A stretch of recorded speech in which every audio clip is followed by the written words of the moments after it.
So to use a flooring nailer, take your flooring after you've pre-nailed your starter courses. Take your next course, you just slide it, take the rubber mallet, kind of bump it in tight. Now there'll be a small gap between the boards. Now as you strike this flooring nailer, it'll pull that gap tight together as it's driving a fastener. Now it's important that you read the manufacturer's installation guidelines to determine what fastener is recommended for your flooring, what gauge and pressure setting. Most of your flooring manufacturers will recommend that you start no closer than 3 inches from the end of the board and about every 8 inches apart in the field. Now for sample or display purposes, we'll nail a little closer. The flooring nailer needs to be positioned on the edge of the wood. You need to hold downward pressure so that the base plate is flush to the surface of the wood. And you want to stand to the angle and strike to the side. You don't want to stand over the nailer because you could cause some damage there with your hands, but stand to an angle. And some people put their foot on the back to hold pressure, but you just, hold the nailer tight to the wood and then strike it.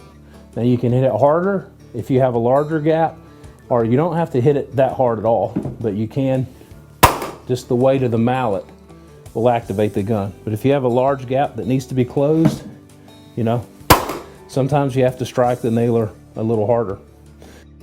Then you want to check and just make sure, am I nailing flush or countersunk? And we are, and they're good to go. So you just take it, set it here. Now, the 618 does not have a pre-finished flooring adapter, so it will scratch a pre-finished floor if it slides off. So it's important that you put the gun to rest off of the finished surface and then slide it into where you're going to be nailing. Don't ever sit the gun on top of your pre-finished surface. If it's unfinished, it really doesn't matter, but pre-finished, rest it out and then slide it into the wood, hold some downward pressure, and just drop the mallet. Just bump it in.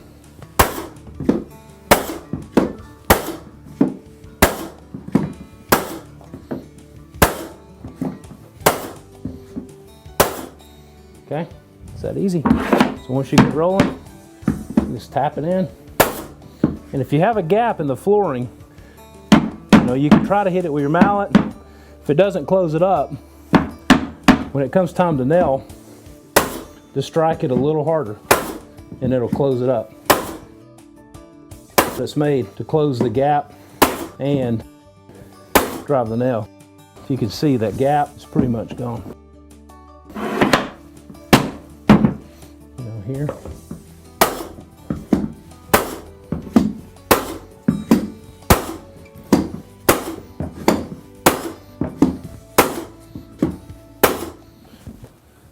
Bring it in. See, this board is warped, so we need to start at one end and strike it, hold it flush, hold some downward pressure, and just strike the floor nail. And then check it periodically to make sure that your fastener is going in deep enough or not going in too far. And you can adjust that by your air pressure. If things start happening like the nail is not driving, check your air pressure to make sure it hasn't dropped below 70-80 psi. If you're hitting it and your dry blade is staying out, take the dry cover off, check and make sure it's nice and clean. Oil the gun a little and it should start working correctly. Increase the pressure by 10-15 psi. It should operate correctly.